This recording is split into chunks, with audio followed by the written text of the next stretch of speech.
सबसे पहला चैप्टर आता है हमारा भोजन एवं पोषण।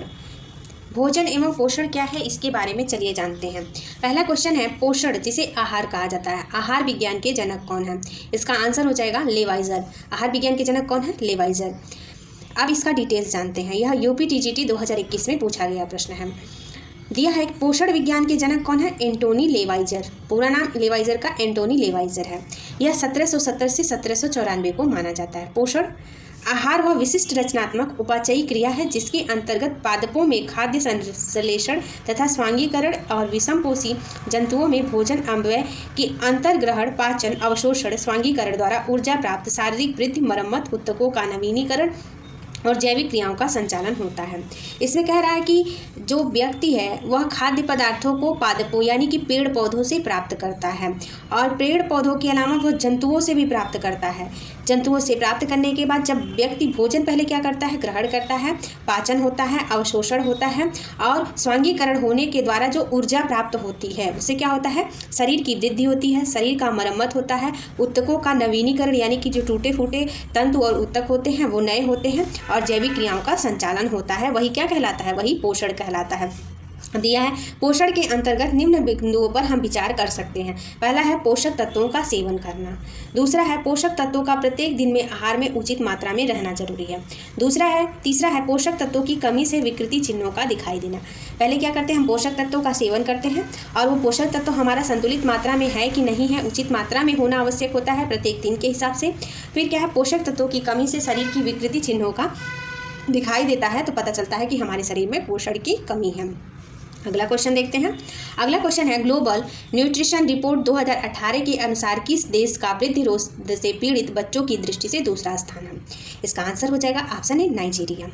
चलिए नाइजीरिया के बारे में क्या डिटेल्स दिया है इसको जानते हैं। ग्लोबल न्यूट्रिशन रिपोर्ट 2018 के अनुसार नाइजीरिया देश वृद्धि रोग से पीड़ित बच्चों की दृष्टि से दूसरे स्थान पर है।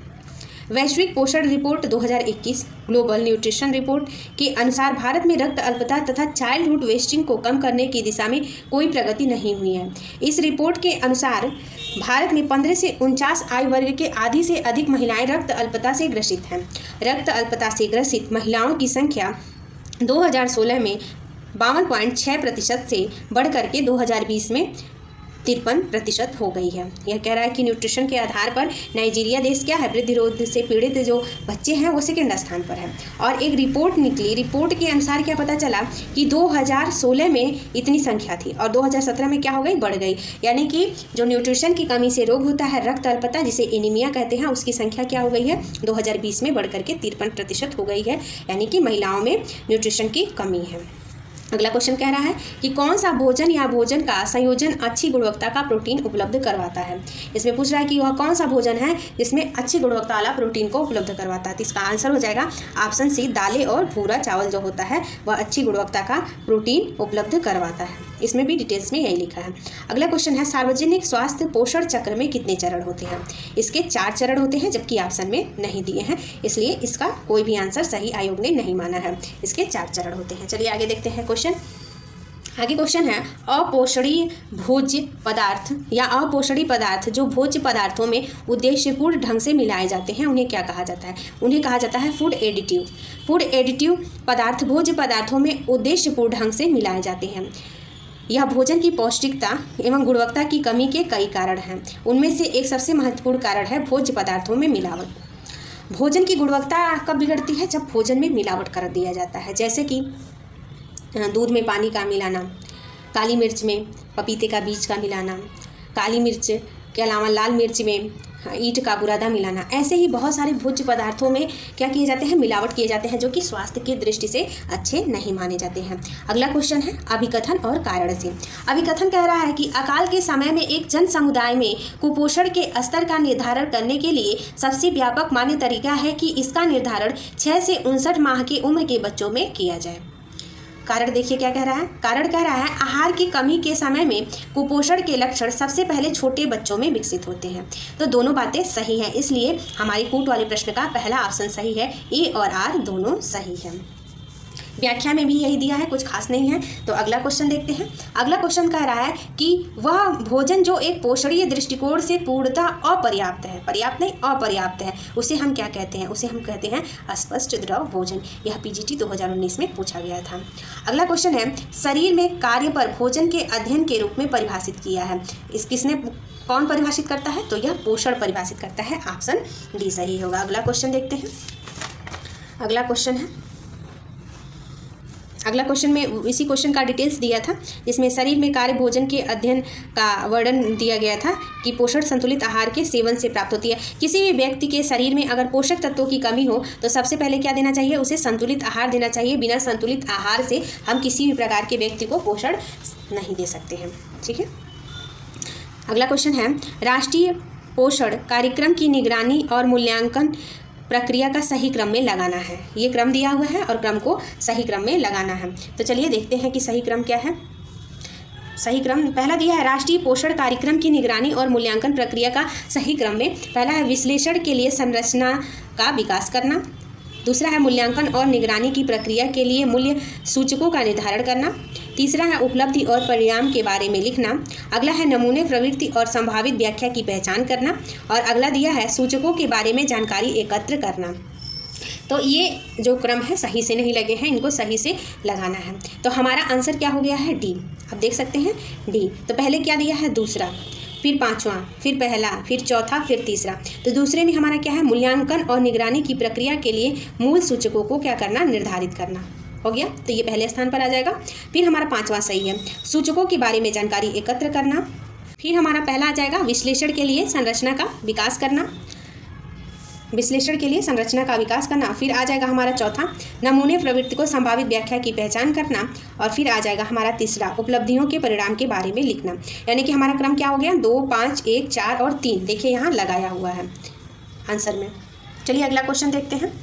अगला क्वेश्चन है, पोषक तत्वों का अधिकांश अवशोषण होता है। तो पोषक तत्वों का अधिकांश अवशोषण कहाँ होता है? इसका आंसर हो जाएगा छोटी आंत में। अब छोटी आंत के बारे में जानते हैं। पोषक तत्वों का अधिकांश अवशोषण छोटी आंत में हो जा रहा है।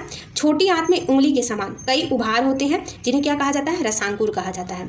इन रसांकुरों के कारण ही आंत का क्षेत्रफल क्या होता है? बढ़ जाता है, जिससे पोषक तत्व तथा अन्य पदार्थों का अवशोषण कहाँ होता है? छोटी आंत में होता है। जितने भी पोषक तत्व होते हैं उनका अवशोषण कहाँ होगा? छोटी आंत में होता है। अगला क्वेश्चन है, बच्चों के शारीरिक विकास में सबसे महत्वपूर्ण कारण क्या है?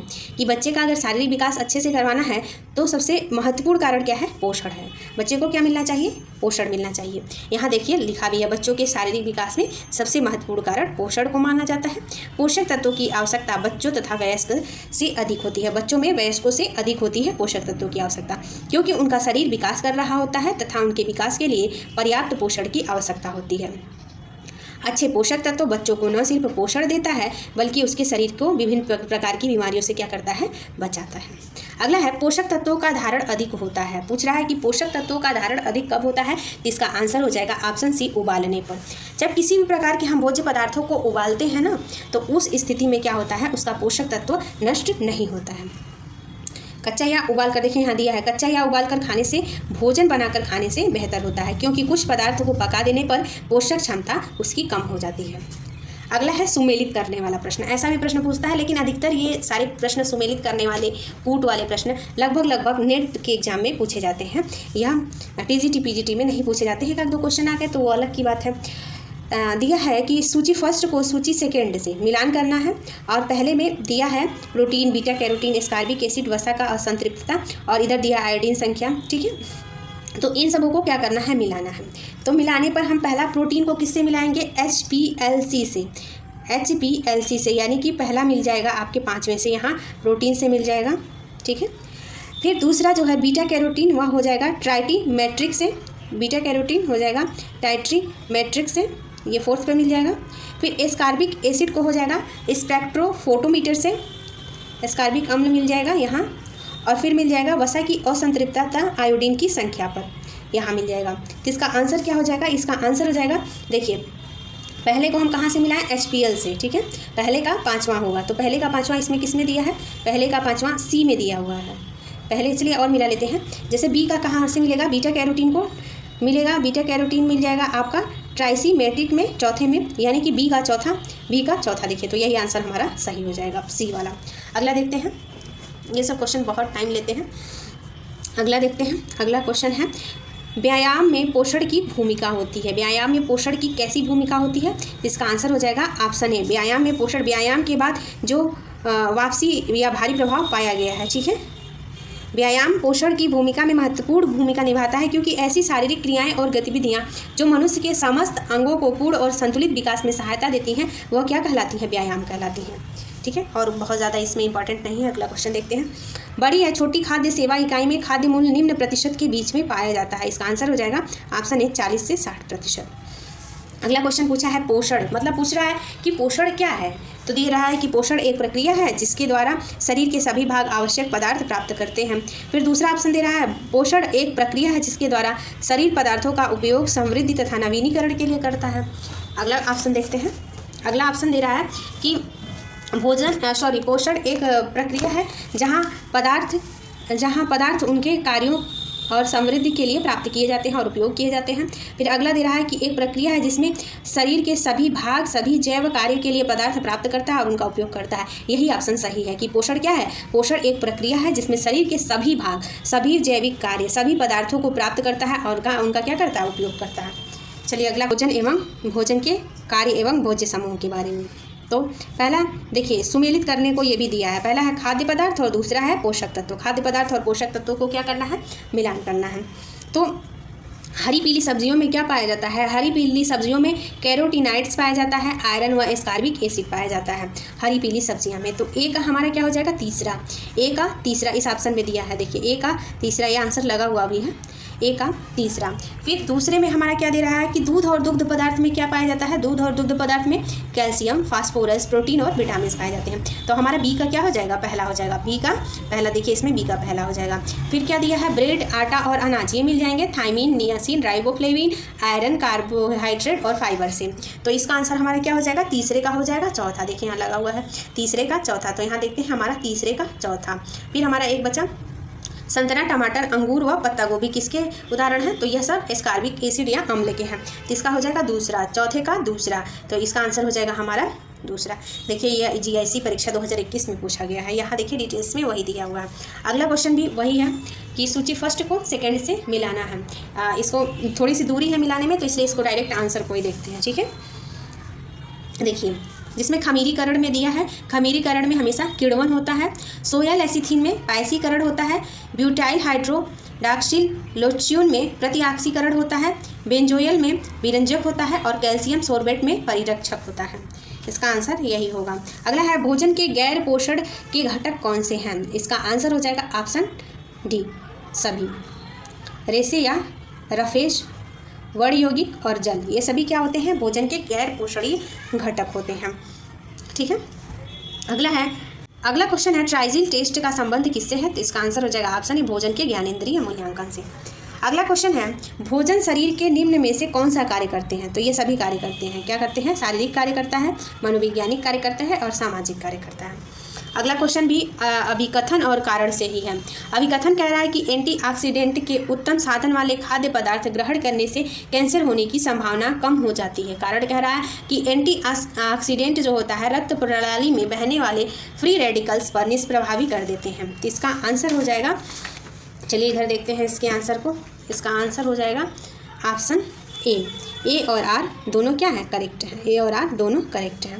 अगला क्वेश्चन है इनमें से कौन सी विधि व्यक्ति के पोषण स्तर का आकलन नहीं करती है? तो आयोग ने इसे किसी भी आंसर को सही नहीं माना है, क्योंकि पोषण स्तर का आकलन करने की विधियां शारीरिक माप द्वारा, आहारी सर्वेक्षण, जीव रसायन तथा अन्य प्रयोगशालाई परीक्षण द्वारा माना जाता है। तो आयोग द्वारा यह नहीं माना गया है। अगला क्वेश्चन है 5 खाद्य समूह पद्धतियाँ कौन कौन सी हैं? तो 5 खाद्य समूह पद्धतियाँ जो होती हैं यह ICMR द्वारा दिया गया है, जैसा कि आप लोग आंसर में देख सकते हैं कि 5 खाद्य समूह कौन से हैं। पहला है खाद्यान्न, अनाज उत्पादन, गेहूं, चावल, बाजरा आदि। इसका देखिए यह मतलब इधर उधर लिखा हुआ है, ठीक है। तो इसको क्रम में कहाँ लिखा गया है, तो क्रम में बी वाले में लिखा गया, बी वाला ऑप्शन आपका सही है। जैसे खाद्यान्न में अनाज एवं उत्पाद, दालें, फलियाँ, दूध एवं दूध उत्पाद, फल एवं सब्जियाँ, वसा एवं चीनी आता है, ठीक है। फिर ये ICMR द्वारा जो ये 5 प्रकार के खाद्य पदार्थ दिए गए हैं ना, इसमें दालें एवं फलियाँ जिसमें सोयाबीन, राजमा, अरहर वगैरह आता है। फिर दूध के उत्पाद, दूध, दही, पनीर, अंडा, मांस, मछली आता है। फल एवं सब्जियों के अंतर्गत आम, अमरूद, गोभी, गाजर, ये सारी चीज़ें आती हैं। वसा एवं चीनी में मक्खन, घी, तेल, गुड़ आदि ये सारी चीज़ें आती हैं। अगला क्वेश्चन है अघुलनशील और संश्लिष्ट आहार का घुलनशील और सरल आहार में रूपांतरण करना क्या कहलाता है, तो यह आधारीय चयापचय कहलाता है, ठीक है, आधारीय चयापचय। अगला पूछा है कि राल क्या है। राल एक प्रकार का वर्धक होता है। राल क्या है प्रश्न पूछा है, तो राल क्या है, वर्धक है, ऑप्शन ए सही होगा। चलिए राल या रेजिन के बारे में जानते हैं, ठीक है। राल या रेजिन गोंद जैसा क्या है, हाइड्रोकार्बन का द्रव्य है जो वृक्षों की छाल, लकड़ी से निकलता है। अन्य पेड़ों की तुलना में जो चीड़ वाले वृक्ष होते हैं जिसे कोड़धारी पेड़ कहा जाता है, रेजिन की मात्रा अधिक निकलती है। राल एक वर्धक होता है। रेजिन का प्रयोग गोंद, लकड़ी, सुगंध वाली अगरबत्ती बनाने में प्रयोग में लाया जाता है। अगला क्वेश्चन क्या है, डॉक्टर MS स्वामीनाथन ने, देखिए 2004 में पूछा है, डॉक्टर MS स्वामीनाथन द्वारा निम्न में से कौन सा खाद्य वर्ग की अनुशंसा की गई है, तो इसका आंसर हो जाएगा ऑप्शन डी, 11 खाद्य वर्गों को उन्होंने खाद्य वर्गों में बांटा। देखिए यहाँ डिटेल्स दिया है। डॉक्टर MS स्वामीनाथन द्वारा 11 खाद्य वर्ग की अनुशंसा की गई है। पहला खाद्य वर्ग उनका था अनाज एवं ज्वार बाजरा, दूसरा था दालें एवं फलियाँ, तीसरी गिरियाँ एवं तिलहन, चौथा सब्जियाँ, पाँचवां फल, छठवां दूध एवं दूध से बने भोज्य पदार्थ, अगला अंडे, उसके आगे वाला मांस, मछली तथा प्राणिज जो भोज्य पदार्थ होते हैं, वसा एवं तेल, शक्कर और अन्य स्टार्च युक्त भोज्य पदार्थ, और मिर्च और मसाले, यही 11 वर्ग स्वामीनाथन ने दिया था। अगला है पोषणिक स्थिति का वर्गीकरण किया जाता है इस रूप में, इसका आंसर हो जाएगा ऑप्शन डी, अनुकूलतम तथा अल्पतम पोषण के रूप में। आप लोग जानते ही हैं पोषण की 3 स्थितियां होती हैं। पहली है उत्तम पोषण, ठीक है, दूसरा है अनुकूलतम पोषण और तीसरा है अपर्याप्त पोषण, ठीक है। शरीर को संतुलित आहार की आवश्यकता होती है, न कि बहुत अधिक पर्याप्त प्रकार के आहार ले लेना या भोजन में ही कमी हो जाना, दोनों क्या करता है, शरीर को हानिकारक प्रभाव डालता है। अगला है किण्वन से क्या बढ़ता है, तो किण्वन से क्या बढ़ता है, पाचनशीलता बढ़ता है। क्या है किण्वन, एक जैव रासायनिक क्रिया है जिसमें जटिल कार्बनिक समूह होते हैं, जिसमें सूक्ष्म जीवों का ऑक्सीकरण की अनुपस्थिति में सरल कार्बनिक यौगिकों का क्या हो जाता है, विघटन हो जाता है, और पाचनशीलता बढ़ती है, जैसे खमीरीकरण द्वारा कार्बन डाइऑक्साइड गैस उत्पादक का कार्य करती है। खमीर मिलाकर ही अधिकतर डबल रोटी, नान रोटी, विशेष पिज्जा के बेस, जैसे पिज्जा के बेस हुए, ढोकला हो गया या इडली हो गया, ये सारी चीज़ें किससे, किण्वन की सहायता से ही बढ़ती हैं। और इसमें एक खमीरीकरण की प्रक्रिया होती है जिससे कि भोज्य पदार्थ क्या होते हैं, भोज्य पदार्थ फूल जाते हैं, और फूलने के पश्चात क्या करते हैं, उसमें पोषक तत्वों की बढ़ोतरी हो जाती है और वह पाचनशीलता बढ़ा देता है। इधर देखिए खाद्य पदार्थ दिया हुआ है और इधर खाद्य पदार्थों की पोषक तत्व दिए हुए हैं। पूछ रहा है कि कौन सा पोषक तत्व किस भोज्य पदार्थों में पाया जाएगा, जैसे कि पपीता, पपीता किसका स्रोत है, पपीता विटामिन ए का सोर्स है, तो विटामिन ए से ये मैच कर जाएगा। फिर संतरा विटामिन सी का स्रोत है, ये विटामिन सी से मिल जाएगा। फिर खजूर लौह तत्व का है, ठीक है, खजूर क्या है, लौह तत्व का है। फिर अगला आ जाएगा रागी, रागी क्या है, कैल्शियम का सोर्स है, तो रागी कैल्शियम का सोर्स है। इसका आंसर हो जाएगा ए का, कौन सा है, ए का विटामिन ए है, ठीक है, विटामिन ए यानी कि चौथा, ए का चौथा, इसका ऑप्शन सी है, सही है। देखिए ए का चौथा, बी का तीसरा, सी का पहला और डी का दूसरा देखिए दिया है, तो इसका आंसर हो जाएगा ऑप्शन सी। अगला चैप्टर है सुपोषण और कुपोषण। सुपोषण और कुपोषण, सुपोषण मतलब अच्छा पोषण, कुपोषण मतलब बैड पोषण, जो शरीर के लिए एक हानिकारक है, एक लाभदायक है, ठीक है। प्रश्न पूछा है आवश्यकता से अधिक भोजन ग्रहण करना क्या कहलाता है। जब भी आवश्यकता से अधिक भोजन का ग्रहण किया जाएगा तो वो अतिपोषण कहलाएगा, ठीक है। अतिपोषण मतलब ओवर न्यूट्रिशन ले लेना, ठीक है। देखिए यहाँ लिखा हुआ है आवश्यकता से अधिक जब भोजन ग्रहण कर लिया जाता है तो उसे क्या कहते हैं, अतिपोषण कहते हैं। अतिपोषण जब व्यक्ति के आहार में कुछ पौष्टिक तत्वों की अधिकता हो जाती है, ठीक है, कुछ पौष्टिक तत्वों की अधिकता हो जाती है और यह लंबे समय तक चलती है, तो क्या कहलाता है, अतिपोषण कहलाता है। इसके कारण कई रोग हो जाते हैं, जैसे कि मोटापा, हृदय रोग, उच्च रक्तचाप, हाइपर विटामिनोसिस ए और डी आदि की कमी देखने को मिलता है। अगला क्वेश्चन है गंभीर कुपोषण परिभाषित होता है कि अत्यधिक निम्न स्थिति से क्या होगा। अगर किसी व्यक्ति में गंभीर कुपोषण की कमी है तो अगर निम्न स्थिति हो गई है तो क्या दिखाई देगा, लंबाई के सापेक्ष भार नहीं होगा, देखिए यहाँ कुपोषण को परिभाषित भी किया है। कुपोषण पोषण की वह स्थिति है जिसके कारण व्यक्ति के स्वास्थ्य में क्या होता है, गिरावट होने लगती है, और यह एक से अधिक तत्वों की कमी या अधिकता से असंतुलन के कारण होता है। शरीर रोगग्रस्त हो जाता है। इस कारण कुपोषण के कारण उम्र के अनुसार लंबाई और वजन की कमी हो जाती है, साथ ही लंबाई एवं भार में अनुपात में उस प्रकार से वृद्धि नहीं हो पाती है जिस प्रकार से होना चाहिए। अगला क्वेश्चन दिया है, PEM बच्चों के बीच कुपोषण का सबसे व्यापक रूप तथा प्रचलित रूप है। PEM का क्या अर्थ होता है? प्रश्न पूछता है कि PEM का अर्थ बताइए। PEM को क्या कहते हैं? P को प्रोटीन कहते हैं, E को एनर्जी कहते हैं और M को माल न्यूट्रिशन कहते हैं। ये क्वेश्चन बहुत इंपॉर्टेंट है, अक्सर पूछता है। देखिए TGT झारखंड 2017 में पूछा गया है। यहाँ इसका डिटेल्स दिया है। PEM बच्चों के बीच कुपोषण का व्यापक रूप से प्रचलित रूप है। PEM का अर्थ होता है प्रोटीन, एनर्जी, माल न्यूट्रिशन। प्रोटीन, एनर्जी कुपोषण तब होता है जब किसी व्यक्ति में पोषण संबंधी आवश्यकताओं को पूरा करने के लिए लंबे समय तक अपर्याप्त प्रोटीन या कैलोरी का सेवन किया जाता है।